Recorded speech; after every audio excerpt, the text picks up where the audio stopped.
Welcome back. ప్రజా సంక్షేమం కోసం పరితపించిన గొంతు కుటుంబ కుయుక్తులతో మోగబోయింది. పేదల బాధలు తొలగించిన ఆ మహామనిషి తుదిశ్వాస విడిచారు. నెల్లూరు జిల్లా జనవిజ్ఞాన వేదిక వ్యవస్థాపకుడు విజయ్ కుమార్ ప్రస్థానం ముగిసింది. అతనిది సహజ మరణం కాదని, హత్యనని పోలీసులు తేల్చడం జిల్లా వ్యాప్తంగా కలకలం రేపుతోంది.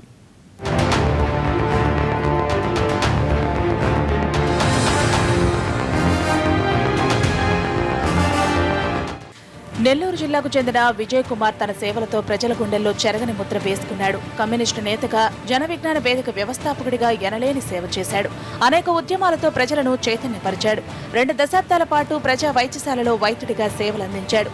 ఇంకా ప్రజలకు ఏదో చేయాలన్న కోరికతో అధునాతన వైద్యాన్ని పేదలకు అందుబాటులోకి తెచ్చేందుకు కార్పొరేట్ వైద్యశాలను ఏర్పాటు చేయాలనుకున్నారు. దానికి ప్రణాళికలు కూడా సిద్ధమయ్యాయి. 30 లక్షల రూపాయల బ్యాంక్ లోన్ తీసుకుని ఆసుపత్రి పనులు ప్రారంభించాడు. ఇంతలోనే ఆయన అనుమానాస్పదంగా మృతి చెందారు. కాబట్టి హెల్త్ పరంగా ఆయనకి ఈరోజు హార్ట్ అటాక్ వచ్చిందని చెప్పడం అనేటువంటిది ఒకవేళ అది మెడికల్గా సాధ్యమేమో కానీ మా పర్సెప్షన్స్కి అది జరుగుండకపోవచ్చునేమో అనేటువంటి భావన నాలో బలంగా ఉంది.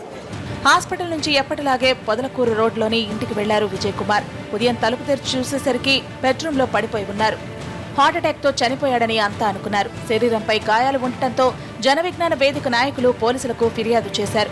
దీంతో అసలు విషయం వెలుగులోకి వచ్చింది. ఎవరో విజయ్ కుమార్ నోట్లో గుడ్డలు కుక్కి ఊపిరి ఆడకుండా చేయడంతో చనిపోయాడని తేలింది. విషయాన్ని ఒంట్లోకి ఎక్కించారని పోస్ట్ మార్టంలో బయటపడింది. అది కూడా పోలీసు యంత్రాంగం సకాలంలో స్పందించి ఈ కేసును ఛేదించింది.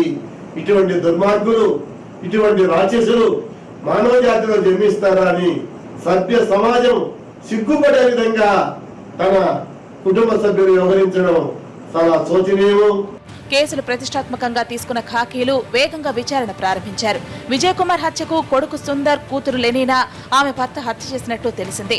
వీళ్లకు సిబిఐకి చెందిన ఓ నేత, సుందర్ స్నేహితుడు శ్రీధర్ సహకరించాడని పోలీసులకు సమాచారం అందింది. ప్రస్తుతం వీళ్లంతా పోలీసుల అదుపులోనే ఉన్నారు. డాక్టర్ విజయ్ కుమార్ గారు 28/5/2015 తెల్లవారుజామున చనిపోయిన దాని మీదట రాబడిన సమాచారం మేరకు కేసు రిజిస్టర్ చేసి దర్యాప్తు చేస్తున్నాము. పోస్ట్మార్టం రిపోర్టులో అతను సహజ మరణం కాదని నిర్ధారణ అయినందువలన దర్యాప్తు చేసి నిజమైన ముద్దాయిలను కోర్టులో ప్రొడ్యూస్ చేస్తాము. సమస్యలు ఉన్నట్టుగా తెలుస్తుంది. ఇవన్నీ దర్యాప్తులో తేలాల్సిన విషయాలు. త్వరలో పూర్తి వివరాలు వెల్లడిస్తాం. పేదలకు సేవ చేయాలన్న లక్ష్యంతో నిర్మిస్తున్న ఆసుపత్రి డాక్టర్ విజయ్ కుమార్ హత్యకు కారణమైంది. కుటుంబ సభ్యులు తమ పేరుతో ఆసుపత్రిని రాయాలని ఒత్తిడి తెచ్చి హత్య చేసినట్టు తేల్చారు పోలీసులు. జీవితాంతం ప్రజాసేవకే జీవితం అంకితం చేసిన సేవామూర్తి మృతితో జిల్లాలో విషాద ఛాయలు అలముకున్నాయి.